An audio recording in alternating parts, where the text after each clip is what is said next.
Welcome to the Nonprofits and Media Podcast, where we talk to leaders involved with media inside a variety of nonprofit organizations about the different ways they approach marketing and communications. I'm Nathan Pfaff, and my job is to tease out what benefits or results they've seen in their content strategy so that you can apply those to your own life or organization. Hey everyone, welcome to this episode of Nonprofits and Media. Lauren Odderstol is the Global Content Manager for Medical Teams International. Medical Teams is a nonprofit that has field offices in 7 countries and provides life-saving medical care to those in emergencies or crises. Lauren has been at Medical Teams almost 6 years, but has been in the media and marketing space a long time, including having experience managing digital assets with businesses such as PBS and other nonprofits such as IJM. Lauren loves traveling and also does her own photography work on the side. In this episode, we get into the details of how content gets made in the nonprofit structure, the differences of doing media for individuals versus corporate or institutional sponsors, and we talk through a specific campaign Lauren and Medical Teams conducted. At the end, Lauren also shares her opinion about how fostering a healthy work culture can allow nonprofits media to thrive. You definitely don't want to miss this one. Take a listen. Lauren, thanks so much for joining the podcast. I really appreciate it. Thanks for having me, Nathan. It's good to see you. Yeah, you too. So to start off, tell me what it means to join the team or be part of the team. Yeah, that's a great question. So Medical Teams has been around since 1979, and it originally started as this volunteer-led medical group of doctors, basically from Salem, Oregon, who just kind of were a ragtag bunch that flew to Cambodia to help provide medical care for people who were survivors of genocide, essentially. So that's really where it started, and that's kind of where that team mentality originally came from, was this, we're sending out volunteer teams to different parts of the world to give people emergency medical care. Since then, that's changed quite a bit with decolonization efforts and really focusing on localization around the world. We truly have a pretty global network of really local medical professionals in every country where we work who are still providing that quality, urgent medical care to people who are mostly coming from contexts of displacement. So displaced by war, famine or hunger, or climate change or things like that, even economic crisis like what you see in Venezuela. So that is how we've evolved as an organization, and being on a team means that you are a part of making that work happen. So if you're a staff member, you're on the team. Like if you're a doctor on the ground, you're on the team. Even if you're a mother in the community who is advocating for health for other women, you're a part of that team. So that's really where that join the team or being a part of the team mentality comes from. And it was our old tagline that is currently kind of hotly contested with our staff members, but I personally still like it. So. Oh, really? Oh, interesting. Yeah, because as I was, watching a lot of the media in preparation for this, I noticed that tagline in a lot of your videos and things like that. So yeah, it's interesting that it's a contested thing, because I thought if it's perfectly with the name, right? Medical Teams. So including like partners and supporters along in that. So it is interesting. I like the I agree. Yeah, I really like it, but I think it's because of actually I don't really know why. I can't speak for people who are kind of hotly contesting it. I like it because I feel like it is a pretty inclusive thing that works well, whether you're a donor or a doctor. So yeah, I guess now I've seen a lot of the end cards that say the act, heal, love, or whatever that is. Yeah, exactly. Mm-hmm. Cool. So then what is your role in the organization? What do you do? Yeah, so I am essentially the humanitarian, photographer, storyteller, video producer. The title that I have is Global Content Manager. And my role is to have built and I oversee this global team of communications officers who are sourcing all of the content that we use to fuel any marketing, fundraising, or brand initiatives that are coming out from medical teams. So everything that you see on the website, on social media, in a print mailer to a donor, anything like that, that's all starting with my team. Oh, awesome.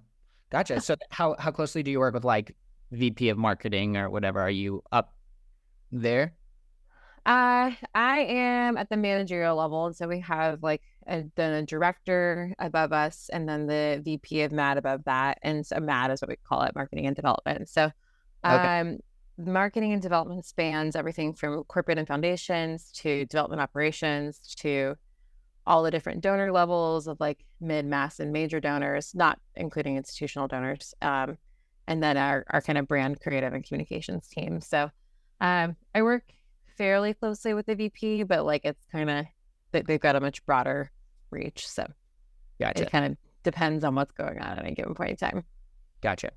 And then how many locations, I guess, office locations do you guys have globally? And do you kind of manage or work with all of them? Yeah, we work in, I want to say it's 7 countries right now. I'm going to list them off so I can count them. It's Colombia, Ethiopia, Sudan, Tanzania, Uganda, Ukraine, and the United States. So yeah, 7. And I work with, yes, all of the countries. So we have, we didn't used to have this when I first started working. So when I came in to the marketing team, we only had one communications officer in Uganda who was pretty new. And so I was told when I came in at like the start of 2020 onto the team, like pretty early, right before COVID hit the United States, that it was my job to get stories.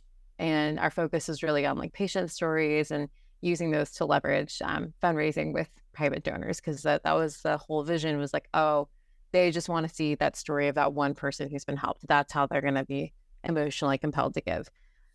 And then COVID hit, and I was actually in Uganda on a video trip when the United States was shutting down from COVID. And so it was an interesting kind of dramatic thing happening at that time. But when it hit, I was like, oh, I still need to get stories, I still need to get content. So I started to build this global team and say, hey, we need to actually establish an in-country communications presence in every country where we work.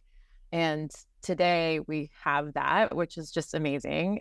We've got a comms officer in every country, and that's the team that I lead, is really training, equipping them, working with them on different kinds of requests, and making sure that we're really spanning that multi-channel content strategy and simplifying the requests across the different channels to really leverage powerful content that's going to drive the brand and our fundraising forward.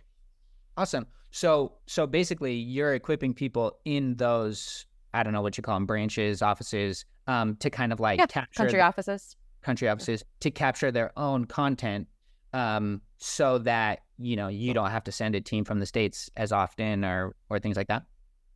Yeah. In so many words. Yeah. Yeah. How has that been going? Had that been like super successful, or what's your opinion of that strategy? Yeah, I think it's been great. It's been, that was really part of my dream and my vision from the beginning too, because when I started, there was this mentality around mostly sending in, I mean, to be quite frank, white people to go and like, so like I mean, like I know I'm a quarter Korean, but like I look super white. So it's like, to go and get like all the stories and the images and things like that. And I think I just was like, we had some connections with great contractors who were already in the areas that we were working in. At the time, we were working in like Lebanon and Bangladesh and Guatemala as well. And and honestly, I think it was sort of a forcing function of COVID. Like we couldn't get there, so we had to rely on local people. And then also, realistically, those trips are great. Like doing 2 to 4 trips a year can work really well. You can send in really highly trained professionals and get great content. So that's still a huge part of what we need to do as an organization. But to get that ongoing content, like social media kind of stuff right now is kind of more cell phone filmed. You don't really need to be a professional photographer to get that stuff done. The getting stories all the time, those stories really support the funnels that we need for video and for social and fundraising. And so that's something that we need on a consistent basis that we can't always rely on trips for. And then I think video is kind of a tricky one. Video, I don't usually ask comms officers to do because that's pretty elevated. Some of them have that skill set and that passion. So like if they do, I want to cultivate that in them and allow them to express that. But photography, I do actually train them on, because I think it's really valuable to have some kind of powerful and beautiful visual to support the work that we're doing. So I think it's going really, really well. They often come in feeling like they are like, oh my gosh, I don't know how to do these things. It's a lot of pressure. And it's such a great thing to, like, as a manager, to be in the position of, hey, it's okay.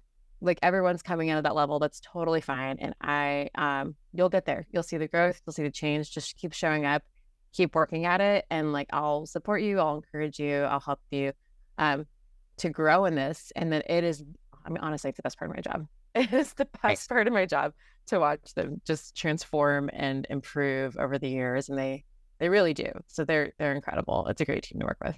That's awesome. Yeah. And I like that you said that, even video doesn't have to be intimidating now because, trends are going to be more organic and stuff shot on your cell phone. So like even that, is pretty easy for anybody to kind of pick up and do without a lot of training. So that kind of is almost super beneficial for people like your teammates on the ground to just be able to like capture someone sharing their little 2-minute testimony or whatever of the impact of the organization or whatnot. Yeah, exactly. I think it still takes a little bit of training sometimes because I think when you're spanning different cultures, and we're targeting a primarily American audience, we have to kind of train people almost at the cultural level too. So there's a little bit of scripting that goes into that because the way that people talk in different countries is just different. Like we express ourselves differently, which is a great and wonderful thing about being an international organization. But that's an interesting thing to kind of toe the line on as we're targeting American audiences. We need to kind of work with global staff to help them understand what an American audience wants. And ideally, one day we'll actually expand to really have a broader audience than just like the United States. But for now, that's really what we're working with. Yeah. Yeah, but it's true. Like a lot of times they don't even know what to include or like why their story is special or significant. Because for them, it's just like, it could just be their life. But for a Western audience coming in being like, no, this is actually like really unique or really powerful or whatever, but they don't know how to communicate that or why it's special. But do you have a hard time with that with like video and trying to get people to understand that when you're doing video stories? Or do you feel definitely. Like I can fully relate. Yeah, you don't want to coach them. You'll be like, could you just say like this part? But you want to try to have them share it organically because then it's so much more powerful. But you also know the sound bites that you'd prefer to get that would make it easy for you in the editing room or whatever. Exactly. Yeah, exactly. Yeah. Always so a challenge. Do you guys have a like how are potential partners finding your organization? Do you guys have a typical way that you reach them or sales funnels, so to say, that you kind of lean into when thinking about getting content? Yeah, we have a multi-tiered like partner and funder structure essentially. So our funders really span everything from institutional, corporate, and foundation donors to what we call M3, which is major, mid, and mass donors. So there are different giving levels that those donors have. And say that again: major, mid, and mass. Major, mid-level, and mass. Yeah, exactly. I like it because they all sound very big and very important. Like even I didn't know whether major was bigger or mass was bigger. I didn't even think about that. Yeah, if you actually hear the context of it, it sounds like, oh yeah, mass sounds huge, so that must be it. Yeah. No. So they find us. It kind of varies depending on each partner level. So with the institutional, foundation, corporate, and even major donor levels, so major would be like a major private donor, so someone who's giving like tens of thousands or hundreds of thousands or millions of dollars or something like that. Good.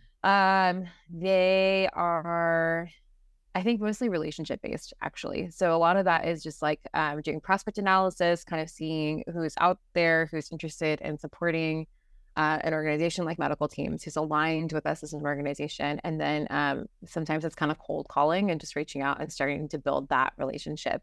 I think those institutional donors actually do have a relational side to it too. Those would be like government institutions that are giving, money to us. And so it operates, to me, it reminds me a lot of when I was in government contracting, because it's a similar kind of idea of like you get awarded money and then you have to report back on how that money is used and what the impact is of that. So it's grants.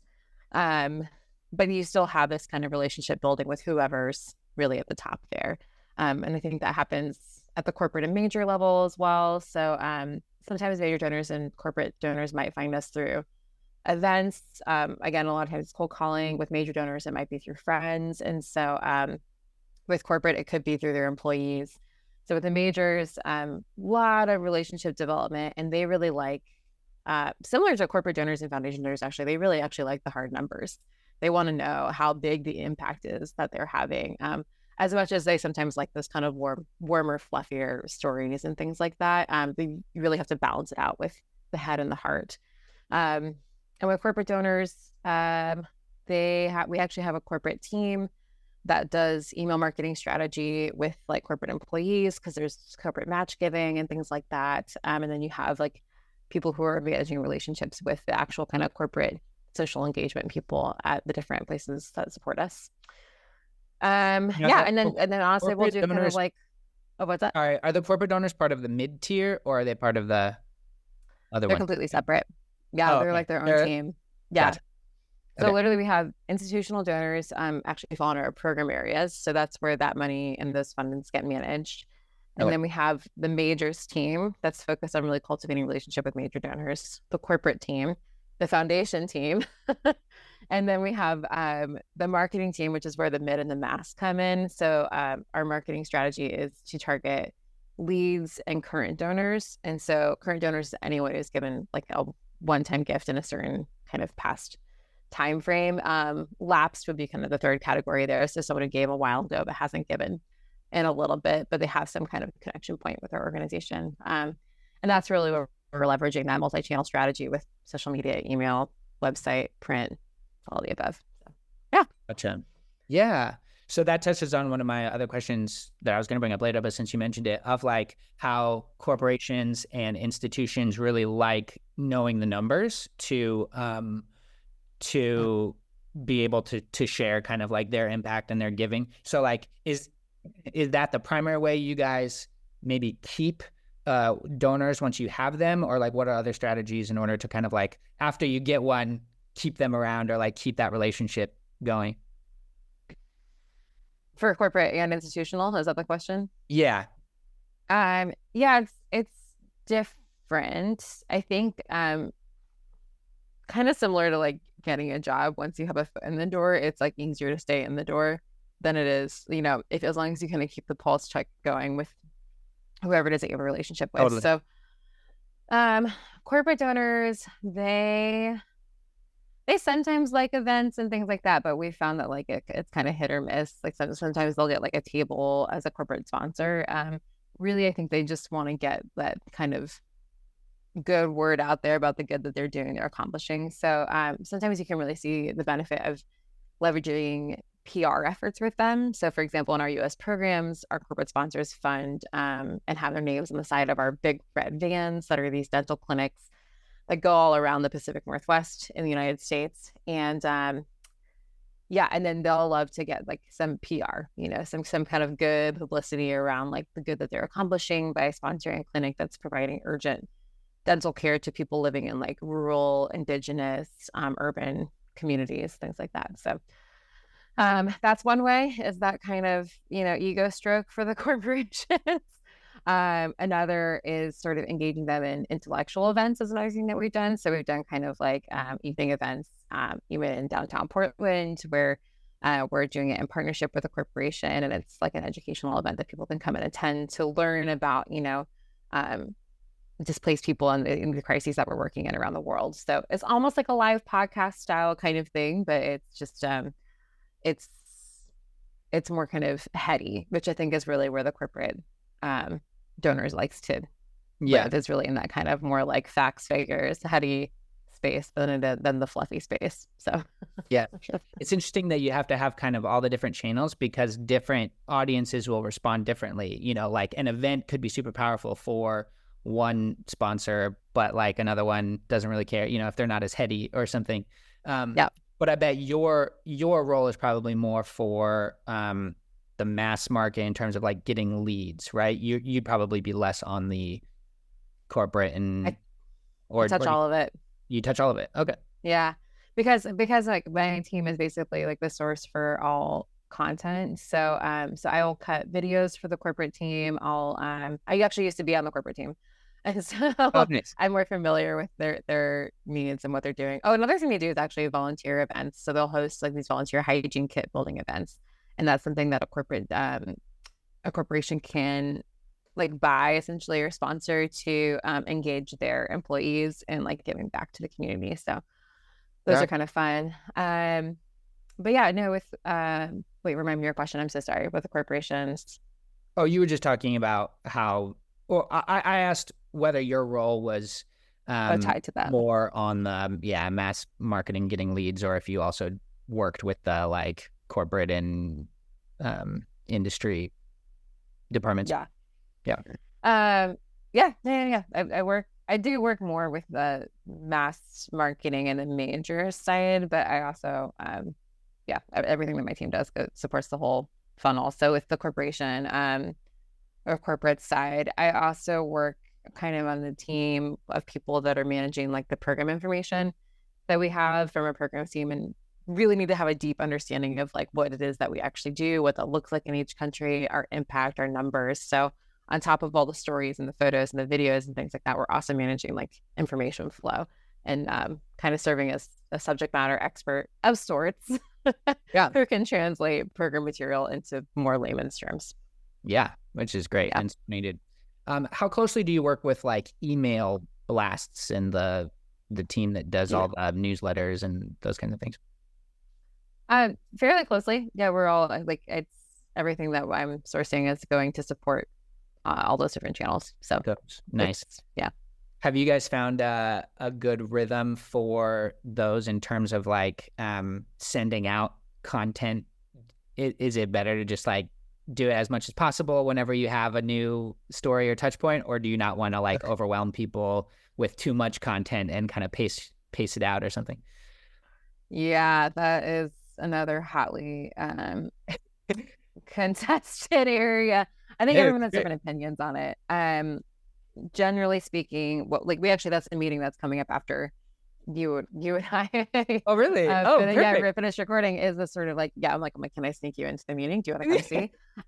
It's like a communications planning meeting that really talks through, hey, here are all the communications that we have going out to any number of these different groups. So like what's like, here we're sending out an email newsletter and it's going to target lapsed donors, current donors, leads, mids, majors, and so then whoever is responsible for their audience, like on the majors team or the mid team or the mass team, can see, okay, if I'm a mass donor, I just hit my mic, sorry. I'm a mass donor, I'm going to see this email on this day, this email on this day, and this email on this day. And I don't think there's any rhyme or rhythm specifically to it other than sort of like a bit of a gut check where they're like, oh, we don't want to over inundate them. So there's a balance that they're striking where like at any given point, they would be like, oh, that feels like a lot. Let's pull this email back or let's shift this thing or this thing. And that's really interesting when we do like disaster response, because we've historically been like responding to disasters as they come up as an organization.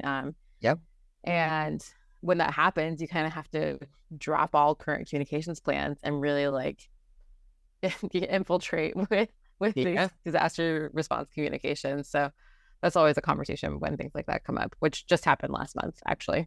Yeah, and I bet when those crises happen, you have to drop everything because you also want the content to be current and relevant because people are seeing it in their news feed, and so you want to be able to be another information source in there and allow people to be able to help or give through you. So I'm sure that throws off your entire schedule or planning, but whether necessary. It can, and you have really different schedules that are going on. Like with the mass marketing, they're really focused. We have kind of a divide there. One side is really focusing on fundraising appeals, and so we send out 8 fundraising appeals throughout the course of the year, and that is mirrored in email and like even newsletters and print.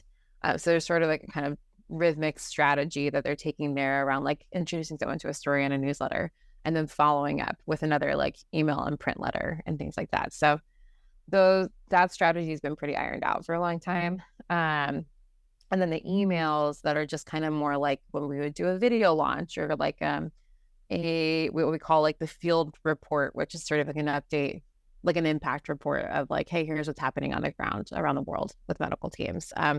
Those kind of more like informative emails, those are a bit more not necessarily ad hoc, but I don't think they're as rhythmic as the appeals Sure. emails. So those have more flexibility where if something comes up that's more relevant, we can push that through. Or if it's an appeal thing, then we might have to adjust some of our appeal schedule to push forward its faster appeal. So Gotcha.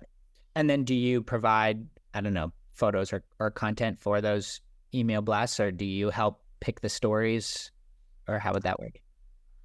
yeah, yes, it's sort of a partnership. So it depends on the context. Like last month we had a Sudan was kind of popping in the news, and that's a place where we work because they're starting to use words like famine, and they've been facing a civil war for like it. We were already working there when civil war broke out, I think in April of last year. So it's been about a year and a half almost already.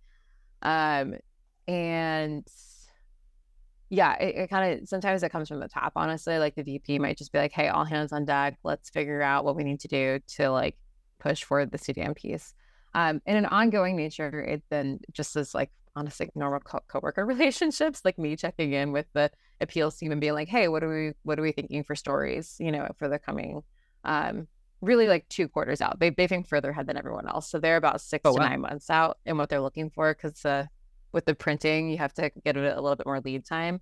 Yeah. And then with social media, it's kind of connecting on like, okay, what do we feel like? Let's generate some ideas around what we think is going to engage donors well. What are some upcoming relevant things going on even in pop culture, or what's going to align with some of the things that we're pushing out in other channels. So that one has a little bit more variety to it. Yeah. Totally. Gotcha. So, going back a little bit more, you kind of said you were a little bit of the, I don't know, curator of information or gathering those kind of stories. When would you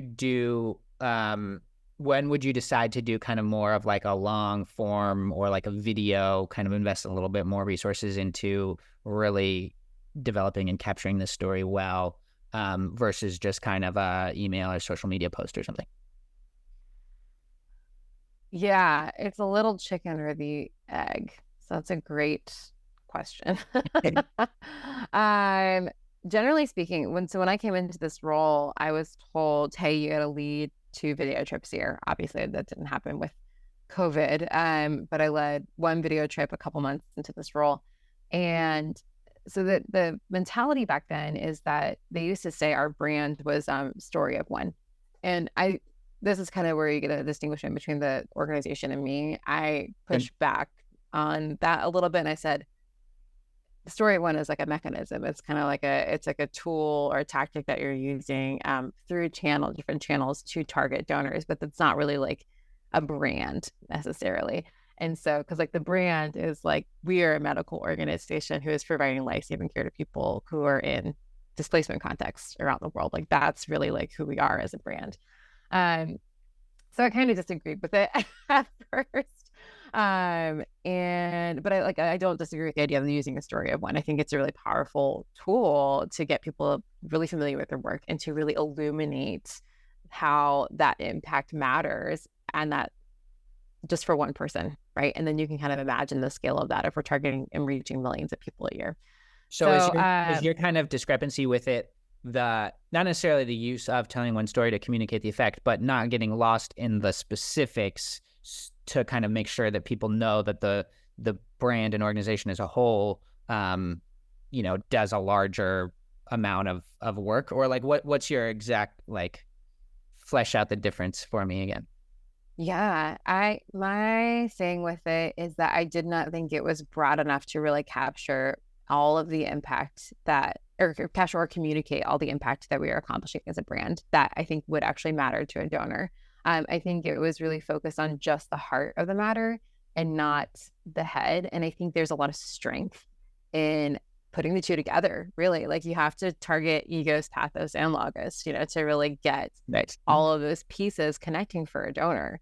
That's really what's going to light them up. And the pathos is nice, right? It feels good. And you can really that can be incredibly compelling for people. And this is video work, right? That is like part of it.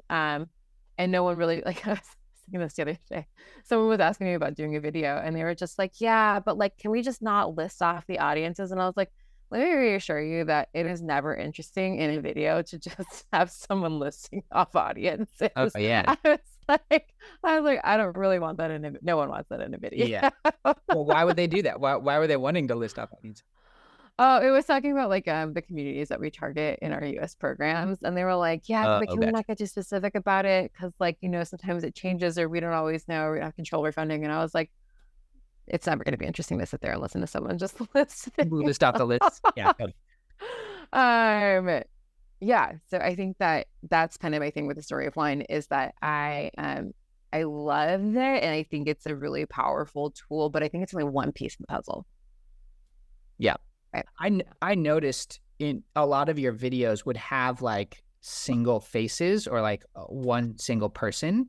Yep. And I was wondering if that was intentional, like trying to hone in on like a sole individual. Yeah. Is that a little bit of a, I don't know, tension within the people of the company, or was that like, talk to us about that kind of, was that intentional or not?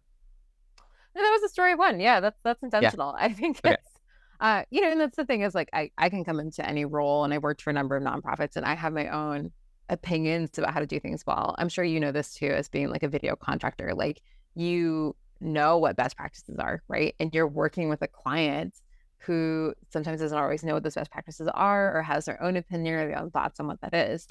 The reality in this context is like I'm an employee working for an organization. So I can express my opinion, and then they can still be like, my boss can still be like, no, you're wrong. This is what we're doing. This is your job. And then I'm like, great, I have a job to do. So I need to deliver according to this client would then be my organization that I work for, according to what they're saying. And that's okay. Like there's that kind of moment where you're like, that's fine. I'll do what you're asking me to do. And then we'll see how it does, And Yeah. a lot of times that with a video too, the story of one, I think works really well because a lot of the reasons. So to go back to your earlier question, we really didn't necessarily find a story and then go out and do a video because we liked the story so much. There were moments where I really wanted to do that, but it's been more okay. We need to have a video. We need to have some kind of video support our event work or kind of like support our overall content and marketing funnel. And so then it's the reverse. We go out and we find that story, and based off like the stories that we already have, or sometimes we need to go find a new story. So that's really how we go about it, is like just knowing that, hey, we need to have some kind of core piece of content. And back then it was because we set up a brand with story of one. So they were like, oh, this core piece of content is going to drive forward everything that we do in all of our channels. It's all we talk about. We don't do the heady stuff as much. It's just story of one. So that was really where that was coming from. Gotcha. Is Florence's story one of those story of ones? Yeah, indeed it is. So let's use that as kind of a case study, because that's the current main story that's on the website right now. And I know that you did that trip and took a lot of photos for it. So tell us a little bit about that, how that came about, and your trip going to Uganda. Yeah, I love Florence. She's so great. You had a very powerful story. I mean, I was really impressed and moved. I'm glad you liked it. That always makes me really happy to hear that. And I mean, I know you know this too. Like, it's just so sweet to know the people behind the story and to like have those memories and be there with them and know how amazing they are. And you're just like, I just want everyone to know how great they are. Like, I just hope that comes through and that they can see it and they can see what I see in this person. Totally. Yeah, it was another video trip that we needed to have because at the time we were still really driving forward with this story of one brand. So it was just, and again, I don't actually have a problem with the story of one. I'm good with it. I just kind of like having all the other pieces with it. Sure.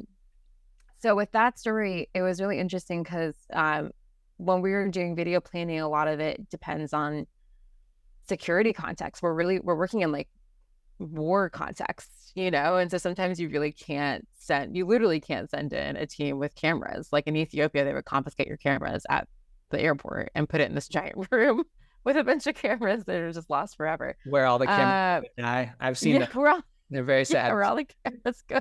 That's so sad.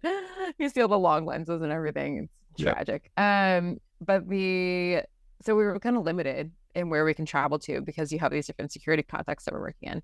And Uganda tends to be one of the safer contexts that we work in.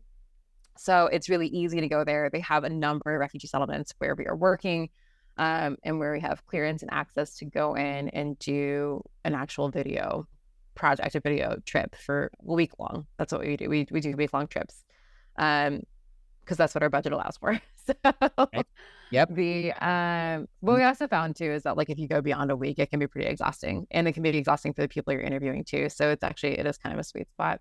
Sure. But yeah, so with Florence, one of my favorite things about that is that we were pulling stories with the Ugandan comms officer at the time, and they were pulling a lot of stories from this one settlement that's close to Kampala, where you kind of fly into or go to the capital of Uganda.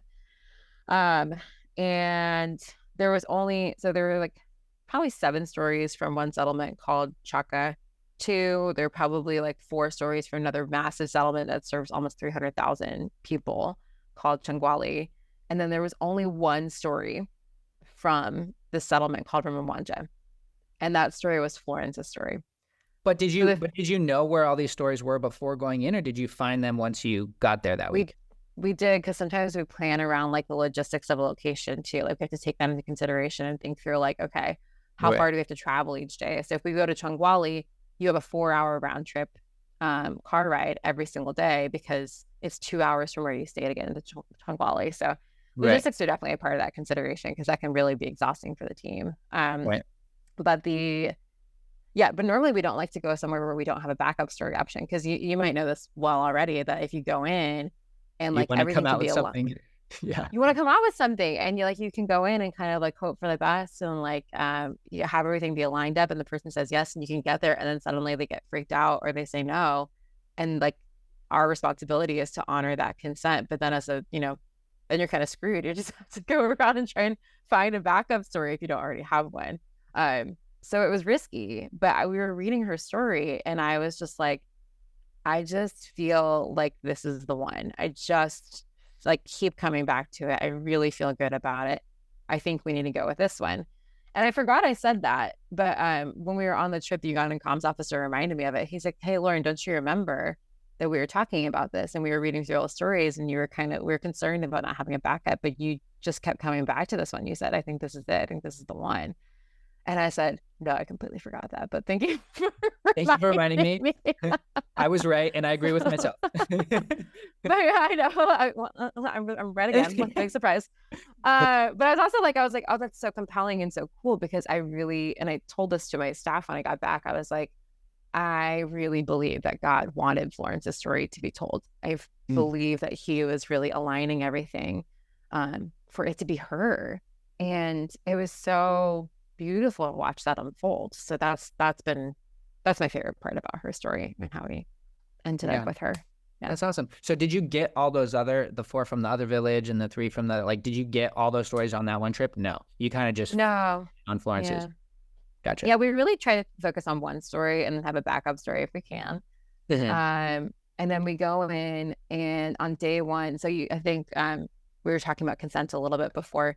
When it comes to consent, we'll get the clearance before we get into the trip, because it'd be so crazy to show up with a whole team of cameras and be like, "Hey, ready to go," and not have asked for consent before we get there. So we make sure that they understand the context of what that means. Like what are the implications of bringing in this big team? What can they expect? Things like that. And then we'll meet with them on day 1 with like no cameras, and it's just a conversation. It's just us chatting, building that trust, getting to know them, and kind of seeing like, is this going to work? Like we need to get a sense too as producers of like, do we actually think there's a chance this story will work? And make that decision day 1 of like, do we cut it and find something else, or do we move forward with it? But as a balance too of like not wanting to get too much of the story or too much of the emotion, right? Because you want to save that for the camera. So it's kind of this delicate dance that we do. Then we go into filming on day 2 usually. That's great. I love that, because that was one of my questions is how do you, and I'm sure medical teams goes into a lot of sensitive situations where you have people that are dealing with like medical problems, right? Whatever that is, in war zones or who knows what. So you don't want to like come in with your big film crew and camera and like scare them or like traumatize them even more, because they're already in a very vulnerable position. So I love that you kind of brief them and say like, hey, is this okay? Give them what to expect. Not going with cameras on day 1. Are there other things that you do maybe during filming or throughout the next couple of days in order to make sure that they remain comfortable and good with it, or like that you're not just kind of extracting or exploiting them or their story? Are there like other techniques or things that you guys do? Yeah, that's a great question. The two things I would say. First, implied consent is informed consent, not implied consent. Informed consent, where they understand the implications of what they're consenting to, is really important. So whenever we're asking for consent, and this is with anything, this is with like photos, stories, anything like that, we want to make sure that before we engage in anything that the person who's on the other side of that understands the context in which it can be used. I was just at a clinic yesterday with my employee where we were going through interviewing people and talking about like the informed consent piece of it. And so, it was very in depth because we were working with people who were migrants in the United States, and there are a lot of sensitivities around that. They might have a lot of security concerns, and so some of them did not want to be on social media, or didn't want to be on a website, or don't want to show up on a print mailer. And so we get really specific about like, hey, we use these stories and these images. We can use them in a number of channels, but you get to choose what you want to say yes to. So if a couple of the people yesterday were like, hey, I'm okay with just saying yes to sending my photo and my story just to the people who funded these clinics, so those corporate donors like Providence and Alaska Airlines. And I'm okay with them seeing it. And then I don't want to see it on social media or website or other print mailers. And we're like, great, no problem. We'll note it on your consent form. We'll make sure. And so that's a big part of it, is like really being clear with people about what it means, so they feel super comfortable and in control of their own narrative, right? Because like it's basically reducing any kind of power that we have in that situation and giving it all back to them, which they already have it, but just recognizing that they have the right to refuse to be photographed or to refuse to having their story or their likeness show up in different locations. That's a really vulnerable thing to give control over, like, of your story. Like, Yeah. I've had this happen before where like someone portrayed me in a way where I was like, that's not really how I portray myself. Yeah. And it was such a good reminder, I think, that I come back to, of like, this is a really, really, really special thing that we are being given the privilege to use and tell, and we have to do that in the most like honoring and dignifying way possible. And one part of that is really getting clear about consent things. On video trips, it's a gut check, so it's kind of, you have to observe body language, how comfortable someone is, if they're kind of closing up or closing off, or if you sense discomfort, you want to check in with them periodically. And there will be times where like we're going along and everything's fine, and then there could be one situation where something seems a little off, and then we'll just kind of want to stop filming, and be like, and not necessarily end the project, but just kind of be like, in that one instance, like, Check in again. this person doesn't feel comfortable in this instance. It's drawing a lot of attention. Maybe let's just cut filming for now and resume it another day, because it's too much. So yeah. Gotcha.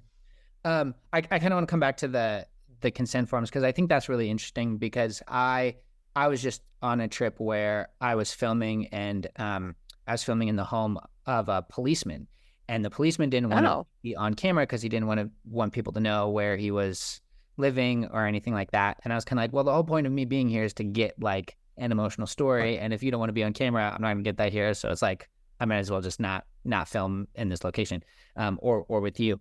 And so when in the process do you guys give those forms so that they can consent to what happens with their story? Do you do that up front? Do you do that in the back? Because like, is there a point where it's ever like, okay, well, if this person doesn't want to be, if this person only wants to be in one of the 5 or 6 channels, then is it worth us doing it, like talking with them or doing an interview or whatever it is, it's going to the next person who's maybe more okay with putting their story on more channels? Yeah, good question. It depends on what kind of story we're getting. So if it's a video story, because we're spending a lot of money on that project, you do really need to have someone who's going to be comfortable with it. And we have had that happen before, where this is before I came into medical teams, or was like on the video trips, but they had someone where they got deep into filming that week. And then I think they finished it and they produced the video. And then she was like, I don't want it on social media. It was like an after the fact kind of thing. Yeah. And so, and you have to honor it. Like that's the whole thing. And so, so that's kind of a rough situation. And to avoid that, I think it is really that kind of getting that informed consent ahead of time. So we try to get it before the trip by sending the comms officer in to really explain it to them, or someone that's like the medical professional, whoever they know that is representing the organization, send them in to really do that informed consent ask. And then we'll check in with them again when we get in country. So if we didn't get the form beforehand for some reason, but they have the informed consent ask, then we'll get the form like on day one when we meet them. I'm a big believer in getting consent before you do anything, because I think it's really important for people to understand what they're getting into and what they're agreeing to. Because if you can imagine being on their side of it and like having someone interviewing you and you have this question in the back of your mind the whole time of like, where is this going? What do they want from me? How are they going to use this? Like or maybe that's just me. Maybe I'm a little too skeptical. Yeah, no, I Yeah. get that. I kind of go back and forth because I've done film interviews with people where if I were to have given them a consent form or release form up front, they probably would have been scared off and not done it. But after doing the interview with them, then saying like, hey, can you just read over this and sign it so that I have permission to use what we just shot? And at that point, they already know what they told me. And then they're more comfortable being like, oh, well, I know I already didn't say anything that I don't care gets out. So then they're much more willing to sign it. So it's a balance, and I kind of go back and forth. I guess it's just one of those you have to play in the moment. Yeah, and I think that's fine. I think we've gotten the media release form after the fact before too. But it's like, to me, I'm like, as long as the consent's there and they understand that before you get into it, like that's okay. But like yeah, we probably don't give as much thought as to like when we have them sign the form. We just kind of want to make sure more that they understand the context first, and then having them sign the form at some point. So we make sure that our butts are covered, honestly. Right. Yeah. Yeah. And then we also make sure that they understand that they have the right to revoke consent, which has happened even with former like staff members who have left the organization, or like patients. We just say like, hey, you can revoke this at any time, Yeah. So then they just know that they're in full control. Yeah. Wow. That's powerful. I like that you guys like, honor and respect everybody in that way. I think that's super cool. It's pretty important. Yeah. All right. Going back to Florence's story. Did you send that team or get that content with an in-house team? Did you get external contractors, or who was going to do the work? Both. Okay. Yeah. So we whenever we're doing a video trip, to me, the most important thing is making sure that we have the right people on the team. It can really throw off the dynamic if you have someone on the team who does not know what they're doing, or who is not really bringing that A game that you need in that zone. So what I look for a lot in a team is, A, are they competent at whatever their skill is? B, who's the best at doing that thing? Because really, I need like the best of the best doing it, like the cinematography or the photography or the direction or whatever that is. So like I need a team that I can trust that is really going to live into their role and that hit that sweet spot. And then I think the third thing is like, can they be calm, cool, and collected? Can they be like level-headed and flexible? Because like video shoots don't always go the way that you think they're going to go. And you have to, if you're set in your ways and you're expecting something to go exactly the way you want it to go, I'm like, you're going to be disappointed. But if you go in open-minded and flexible, then you can be delighted and surprised. Like, I think that's my favorite thing about it is I'm like, there's a certain amount of things that you can control going into the shoot. Like you can kind of try and set up the schedule. You can do all the pre-work. You can meet with a team and plan. You can prep the interviewee, but it's like things could still take a turn and you just never really know, and you have to flex. So yeah, that's kind of what I look for in a team. And so we work with external producers that we've worked with quite a few times. They're called Prospect Arts. They're based out of the UK. Beautiful cinematography. And then like great, the head of the company serves as our director. So they'll be actually directing interviews. I really like setting it up that way because then we'll have usually 2 staff members. It's usually been me serving as the team leader. So I'm like basically the EP, the executive producer. Like I'm making everything happen. I'm setting up the trip. I'm running the budget. I'm making sure everyone's getting from A to B. I'm doing all those pieces. And then I also, my strength in the team is the photography. So I'll just kind of do photography and work with the cinematographer to make sure we're capturing everything that I think needs to be captured visually. And then we'll usually bring in someone who's kind of like a brand or story director who can just sit and listen in on the interviews and be that kind of second person to be like, are we really capturing the brand sound bites that we need? Are we really getting the story narrative that we need out of this? Do we miss anything? So they can be that second ear for the director during that time, and help really focus on zooming out while we're on that trip to make sure we're checking all those boxes. So I find that works really well because everyone lives into their role really well. And then you get this like smooth flowing kind of camaraderie and the flow basically while you're on the trips. That I think that works really well. Yeah. Yeah. I like that because that was one of my questions is when do you like outsource some of the work and find contractors versus do it yourself with your in-house team?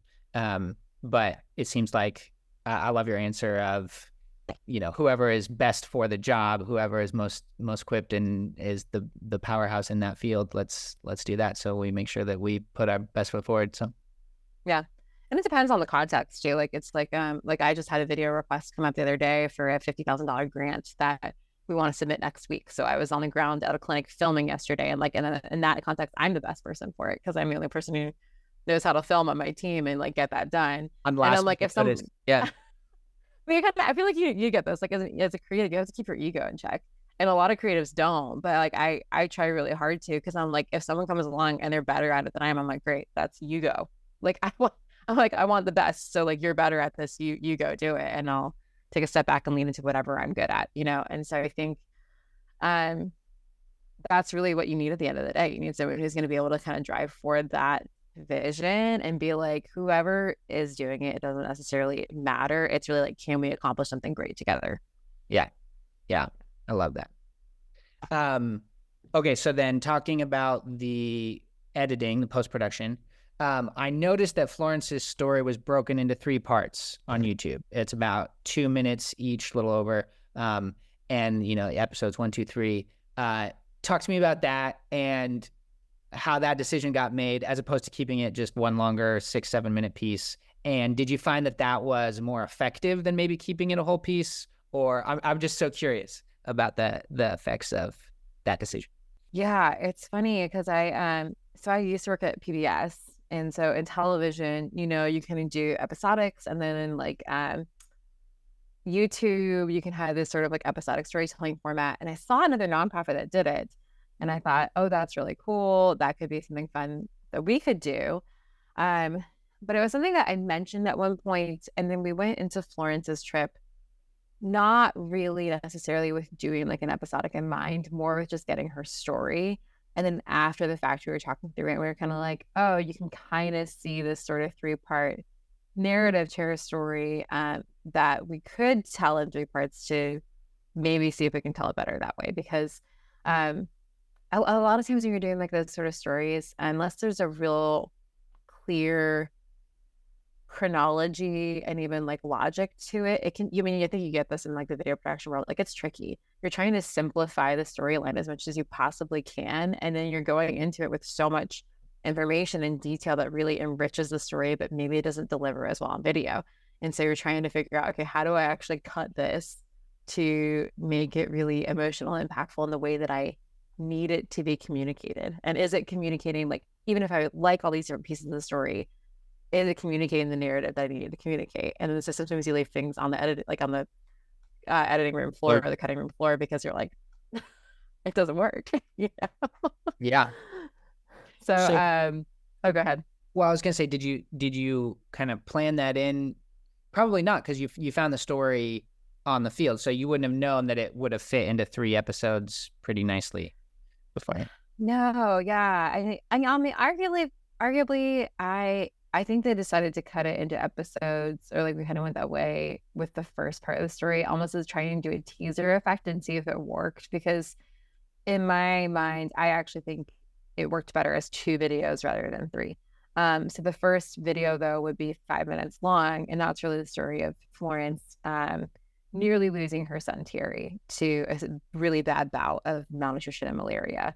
And so that's kind of that classic like emergency medical story that we're trying to tell as an organization, is like, this is a really real situation that happens for the people that we serve. almost on a daily basis. And here's just one example of it, through this, like, told through the lens of this really powerhouse, like passionate, incredible mother who was desperately afraid of losing her child, like literally all thought that her child was already dead. And so that's like one part of the narrative. And then and then in that story, like typically I feel like the nonprofit is the hero. And we were really trying to go into her story and be like, yeah, but Florence is a hero here. Like, she is really a big part of the heroism of this story. She was the one who took her son to the clinic. She stayed by him throughout the night. She was determined to make sure it never happened again. And then she didn't stop there. She was like, that's the best part of the next part of the story. And I love that kind of part 3, where it's like, she decided this is never going to happen again for her family. And she also decided she didn't want it to happen for anyone in her community either. So she built this incredible garden. She learned from medical teams how to grow this food. She teaches other mothers on a weekly basis. And I was like, what an amazing person. Like, she's just incredible. And you feel that when you're with her too. You're just like, she's like funny and confident and beautiful and put together. And there were these 2 favorite moments that I had on that trip where one was, when you're there, and you get this because you're a visual person too. Like, if you're a photographer or like cinematographer, you see the beauty and everything. And so she was living in like a mud hut in a refugee settlement with like this beautiful backyard with all of these like banana leaves, and it's just like lush and green. And even the mud colors are really beautiful and stunning. And you get that gorgeous light coming into the door where I can capture her inside. It's just stunning. And I was just like, oh my gosh, this is so beautiful. Like, her home is so beautiful. Florence, who is a secret genius that wouldn't tell us because she speaks French, Swahili, she understands like English pretty much. Like, she's just like brilliant. Yeah. She goes up to the interpreter, our nutritionist, Ahab, at one point, and she goes, did they mean it? Did they really mean it when they said my home was beautiful? And he told us that later, and I was like, oh my gosh, that's so sweet. And what a like relatable moment that here she is, this like mother and this woman who really cares about hospitality and presenting well and making sure people feel at home. So sweet. Oh, that's nice. So I love that you said that you like the first 2 months. You would have done 2 episodes, because I noticed that on your website you actually had episodes 1 and 2 put together. One of the busted. Sometimes Lauren's like, I'm just gonna do this my way. Lauren is always like, I'm just gonna do this my way. But I mean, like, I can respect, totally the client and like what they need, because that's just a part of being creative, right? I love it. So did you guys ever compare? This is what I'm so curious about A/B testing is like, did you ever compare the impact of 3 small episodes versus 1 longer video? Was that comparison ever done? I wish. I mean, the only comparison you could really tell from it is the event. So I did stitch together basically a 7-minute video where it just flowed from one video into the next one, whatever. It's a fade to black and then fade in. So it's not that hard. And that I think did okay. I feel like her 5-minute video works really well in an event context. And then I think, in my opinion, I think it works well to almost like follow up with the 3rd video after the event or something like that. Like, that's what I would have liked to have tried as like a, hey, here's what Florence is doing now. But the way we did it was we didn't really A/B test it. It was kind of a test in and of itself to try doing the episodics and see if it worked. And I think a couple of things about it. One, I think it would have been better to actually go into a shoot with that kind of production mentality. So I think if you're going to do episodes, I think you actually have to structure a shoot around it and build it out in order to have enough content to really make it work and tell that story well and with intentionality. So that's one thing I would do differently. And I think it was okay to like try something new that we were doing for the first time. Two, I think that the content strategy around it wasn't the most strategic at that time, because the approach was to just inundate. And so it was like a complete social media takeover. If you look back at medical teams for that period of time, you will see a solid grid and then some of just Florence and Thierry content. I don't think that works in the social landscape that we're in these days. I think people get disinterested really quickly. And so I think you have to like really have a little bit more variety to your content. And you can still use the same story again and again and again and again and again. But I think if they're hearing it every single day, you might want to take a different strategy there, right? It might be like more the story told in a social media, like kind of video from Florence firsthand, or something that's kind of like an Instagram takeover by her or something like that. But yeah. And I also think that that was around the time that like reels are starting to take over more and photos weren't really being as performing as well. So I think that kind of added to it. And then the third thing is that I think that like, I don't think we had maybe like the narrative at the time was like, oh, video doesn't perform well over email. And so it just isn't performing well, isn't engaging well. And I don't think that that was necessarily true. There's this interesting thing that happens that I've noticed in nonprofits is like, if something doesn't perform well, they tend to blend in the content. They tend to be like, oh, the story wasn't good enough. Or the like photos weren't like, you know, like, or whatever, like it like wasn't good enough. And I was like, I've always kind of taken the stance of like, that means we're not very good storytellers. Like that's kind of my response is I'm like, that means we're probably not telling the story very well. And I think we actually saw that come to life this last video that we did in Colombia with Marguerite. Also kind of like a multi-part story. She's a community health worker. We did like a solid 5-minute story video with her, but then there are other aspects to her story of her interacting with people in the community, part of the team. And it performed great on email. Like it did really, really well. And I think it was the way we were telling the story, like in the copy around her video, that really made that difference. So I do think that like the organization is still kind of figuring out that there's some things that we do really well with A/B testing, and there's some things where it's like there's not a lot of clarity into like why something performs well and why it doesn't. And then the risk that you have there as an organization is like leaning into blame culture, which I think is a huge inhibitor, because I think it's much better to actually lean into like learning culture. Okay, great, that didn't perform. What can we learn from this? Why didn't it perform? Let's ask questions. Let's lean into that. Let's explore this and do some more testing and figure it out, you know, rather than making assumptions that might not be true. Yeah, I love that. That's a great take. Okay, cool. So I got a couple more questions. I think we could probably do them pretty quick, like sure, rapid fire kind of style. Do you guys ever run any paid ads? We do. Yes. Yeah. And do people get mad at you for spending money on media or marketing?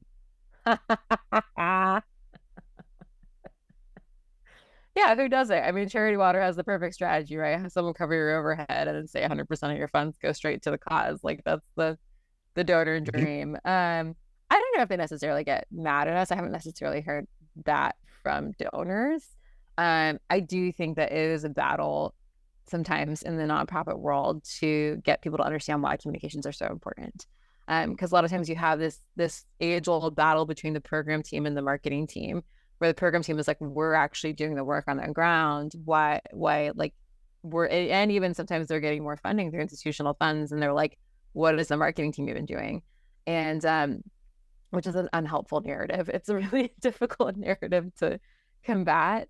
And I think what we're really doing is like, when you have private fundraising, it gives you so much more leverage to actually get the work done even better. And institutional funding sometimes only goes so far. Like sometimes you still have like supply stockouts, and you need to have more staff and cover the cost of the staff salaries. And you need to cover the cost of the staff salaries at the country office level, who are running like HR and logistics and like IT and all those different things that make the country run. So it's a challenge in the nonprofit setting.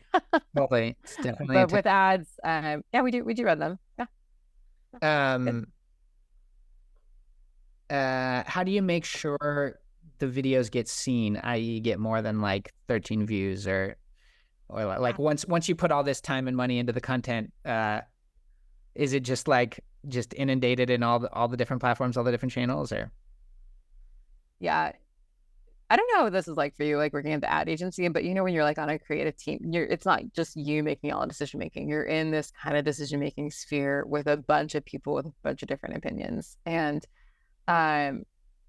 it's great if you can see something come together that's cohesive on the outside. So someone on the outside seeing medical teams and it's like, oh, this is all really cohesive and coherent. That's like the dream, because I'm like, oh, I'm sure that did not happen without much kind of like debate or conversation or rethinking or trying to re-strategize behind the scenes. That's really a reality of what we go through a lot of the time. So Right. with the oh wait, I forgot your question. I'm so How do sorry. you make sure people get eyes on it? Like, how do you make sure when it gets made gets viewed? A lot of it is doing kind of cross-channel content strategy. So just like syncing up with email, social media, blog, website, PR, getting all those people in the room and saying like, okay, how can we leverage this content? What do you think? Where can it work? What's, you know, how do we need to recut that for an event or for an ad, or what do we actually need to reach the audiences? In an ideal world, you're really looking at who you're targeting. You're doing actual segmentation based off of the audiences that you're trying to reach and their engagement, and you're shaping content around what you think is actually going to appeal to them the most. We're a bit scrappy, so I think we've gotten there in some ways, and in other ways, like we're not quite there yet. But that's marketing. That's like how you do it. And so I think that really we are shifting a little bit away from just kind of focusing on the story of one to actually looking at, hey, let's start with that end goal of like, who are we targeting? How do we want to target them? What is the creative approach to really do it? Which should have been the way it was all along. And it worked fine. Like, you leveraging stories and like event context of major donors works great. But I think that that's really the approach that we take to get videos seen, is like thinking about like, where is this going to be most useful? How is it going to hit with this audience? Does it need to be in a different kind of form or a shorter form to really hit with them? While like, reels are really engaging right now. So then you have to, if you're taking a 16:9 and literally flipping it to a 9:16, that's a totally different format, but sometimes that works well. And so you have to really think through what those pieces are. And then personally, I really think copy around it is a big way to get people engaged. So how you leverage your copy in your email, how you hook people on social media. So having a really strong hook is a big deal of video. So and it's hard right now because like with the way that social media goes these days and like the kind of constantly rapidly evolving landscape, it is so hard to stay on top of trends and put something together that like would actually hook someone and appeal to them that quickly. And honestly, stories don't always work that well, because stories don't always start off with like a super strong dramatic hook. Like normally you kind of have like an ease into them. So you have this like, you're a bit at odds with the way that people are consuming content these days. Yeah, my whole ad agency's take was changing out those hooks, like using the same video but swapping the first header, the first 10 seconds, and putting out the same video. That's a good approach. Yeah. Speaking of kind of catering to your audience and really marketing for specific demographics, are you guys trying to target the younger generations? And if so, how? No. Historically we weren't, and I think we are starting to. So historically, our average donor, I think a few years ago, and this might still be the case, was like 75 years old. Not kidding, like our average donor. So they're not really like young at this point, and they're also not really on social media. And I and a bunch of other people in our department really saw, hey, this is an actual problem if like our donors are really in an older generation and we don't have any younger donors coming up to replace them. So I think the younger donors that we're targeting now really are like more in that kind of Gen X generation, so people with families, with children. And what we discovered too is that women actually really drive a lot of like the financial donation decision making in the household. So really we target women and mothers because they're the ones who are making those big decisions. And so that's I think a big part of it. But we're also we started actually did this segmentation recently with our new monthly marketing program, and have some plans around targeting the younger generation, those millennials. Sure. And really, I think anything to target them is just going to be, it's just kind of real video content on social. This is one of those things where I have a pretty different opinion from, I think, how we've been doing it or how the organization does things. So like, So, you know, what is that? What's the Lauren opinion versus maybe a broader? Because I just have a podcast called The Lauren Opinion. The Lauren Opinion, do it, please. I'd subscribe. No, but this is a topic that's close to my heart because I grew up around a lot of nonprofits, and I've seen the donor base grow in age, and I don't feel like younger generations really prioritize giving or supporting nonprofit causes as much. And so I'm always curious what nonprofits are doing in order to kind of try to bring in the younger generations, as you know, the average age gets to be 75 and more, for not just yours, it sounds like, but for a lot of them. I feel like that's the case. So I'm always kind of curious what our best practices, and how do you start, like, you know, leaning into those generations? Such a good question. It's like, I'm glad that that's what you're passionate about. That's very exciting. Well, that's my job as a marketer in the nonprofit space. So I'm really just trying to get advice here. Well, way to take it seriously. That's good. I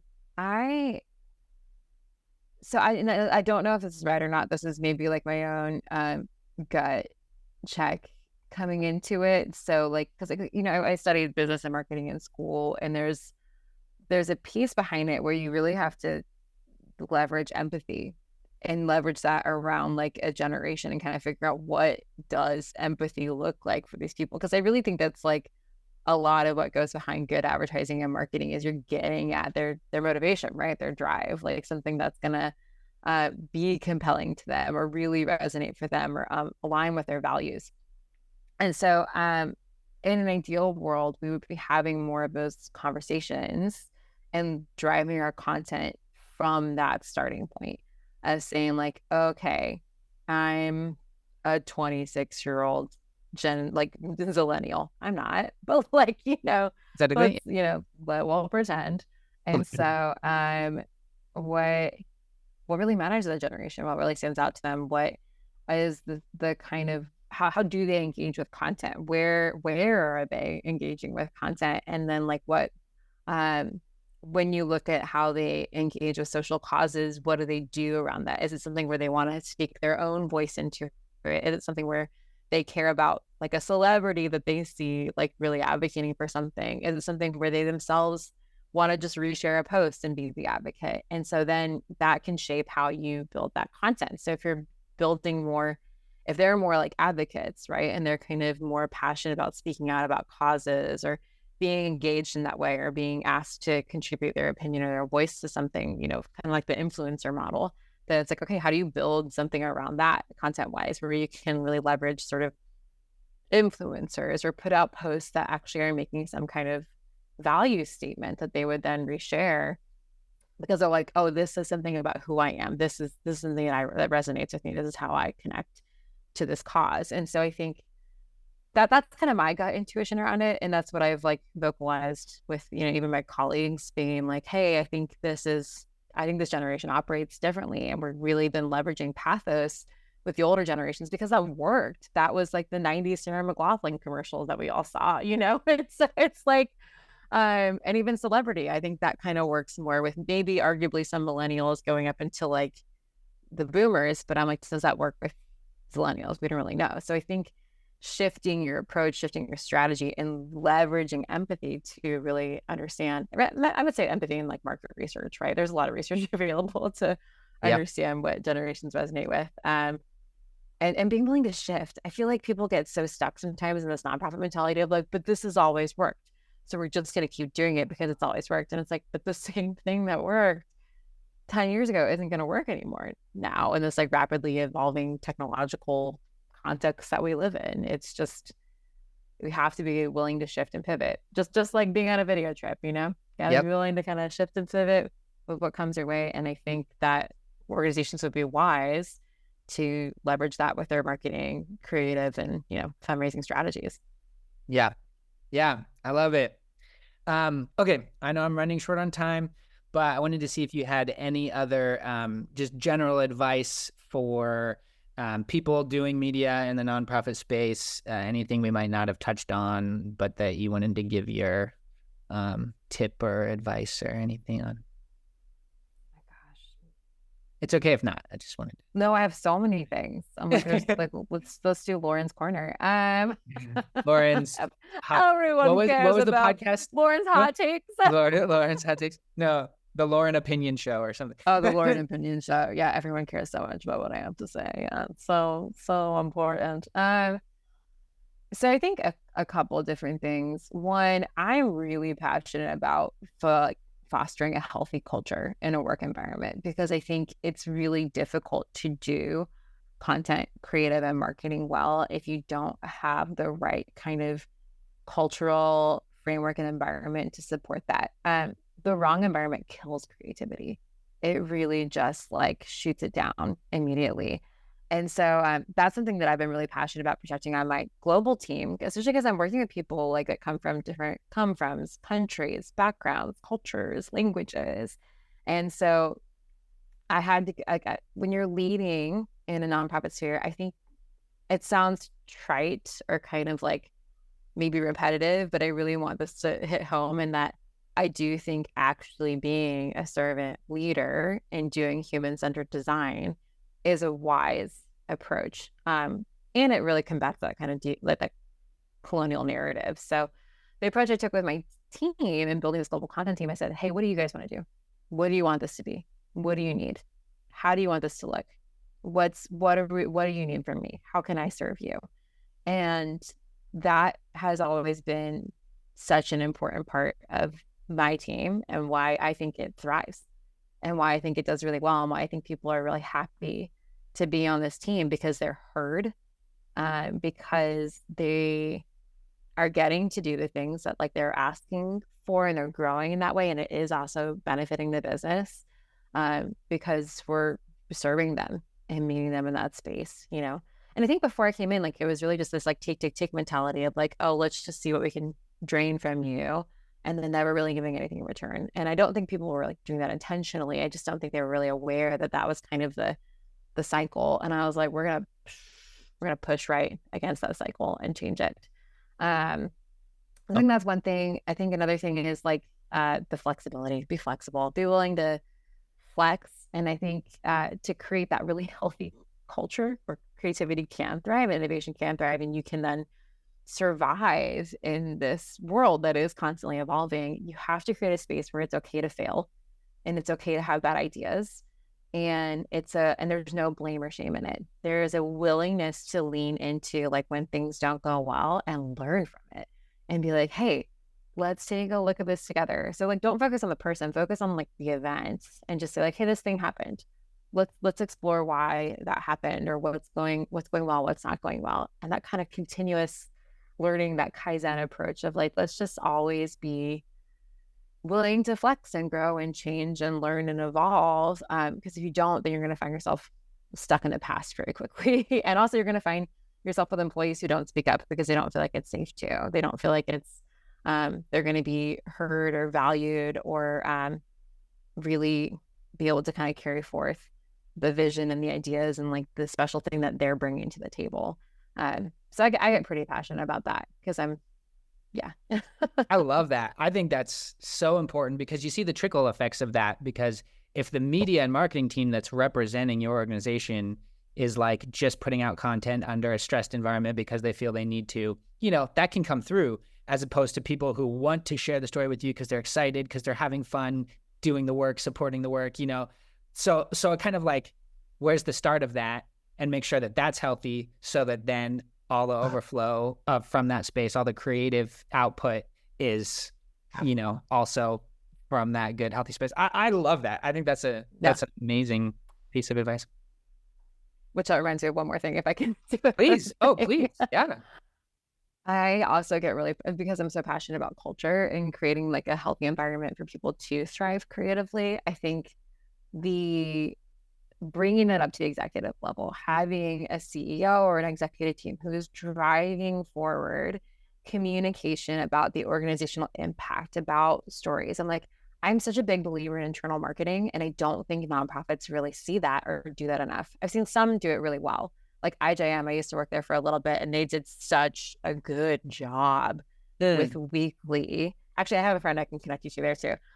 But he's been the writer there for 10 years. But weekly, they are communicating like what the impact is that they're having around the world and what the need is that they're seeing. And they're doing it actually through a weekly prayer meeting where the CEO is standing up there with a marker and a board and saying like, okay, like from the programs team, speak up, tell me what's going on. What are your prayer requests and what are the celebrations? What are things that we're celebrating? And what it did is it pulled everyone into the same room, literally, and said, you guys are all a part of this mission. Every single one of you, you're here for a reason. And this is what we're accomplishing together. You might not feel that way if you're in IT or if you're in HR or if you're over here doing like sitting at a desk, but you are. This work is being made possible because of you. And so I think nonprofits miss that. They miss that it's like, you have this group of people who are aligned the same way your donors are. And I believe this so much about staff. This is actually why we started telling staff stories a couple of years ago, because I was told at first, like, oh, we don't do staff video stories. They don't work. They're not good for fundraising. And I was like, that was actually one of my questions I was going to ask about is like, I know you're doing a series about some of your staff workers. And I was like, I was going to ask about that, but we ran out of time. But I'm glad you mentioned that. I get so lit up about it, Nathan, because I am just like, hey, and again, Lauren's opinion, but I'm like, I disagree. I was like, I think the same driving force that is making that doctor show up early in the morning and stay through the night, making sure that people are surviving, is the exact same, not just surviving, but thriving. That is the exact same force that drives the donors, that drives your staff sitting at desks, that drives everyone. That is the uniting force of the team, right? Is that like we're all in this for the same reason. And so, it was funny because we did air one of our staff videos, and it garnered a spontaneous donation of $1,000 from a donor who had only given like 25 before or something like that. And wow. I was just like, I love being right about these things. That's great. Oh, I love that. I don't rub it in people's faces, but like internally, I'm like, I knew it would work, and I'm so excited. I love that. Yeah. So I really think that like executives and leaders would do well to just not to manipulate people, like not to be like, oh, this is why we're not paying you more or whatever, but it is to ignite that fire and say, like, remind people, hey, there's a reason why we do this work, and this is why. Wow, amazing, awesome. Well, thank you, Lauren, so much. I don't know, do you want to give a place where people can find you or the organization, media channels? Absolutely. Thanks, Nathan. Yeah, you can find us at medicalteams.org. Please go check out our blog posts. You can follow us at Medical Teams on Instagram. I think we're getting a TikTok soon. We might not be. I don't think we're on TikTok quite yet, but Facebook. And yeah, sign up for emails. You'll get all these great impact reports and newsletters and keep up to date on some of these great stories that we're talking about that we're sharing throughout the year. Awesome. Well, thank you so much, Lauren. Really appreciate it. Thanks, Nathan. Good to see you. Thanks for having me. This has been fun. You too. Yeah, so fun. Hey everyone, thanks so much for listening. If you enjoyed this episode, please don't forget to subscribe to our channels for future content. It really helps us out. This podcast is brought to you by Travelite Studios. Travelite is a full-service film production company that specializes in documentary and promotional videos for your nonprofit. We are a multicultural team of award-winning creatives with a passion to help organizations grow their reach. We can be your media team or work alongside your media team to deliver captivating content that energizes your audience. Travelite takes the time to truly get to know you and your needs and includes extra tools to help make your videos be the most powerful they can be. Go to travelitestudios.com right now to plan a project and have your story and solutions presented to viewers in a beautifully compelling way. That's travelitestudios.com.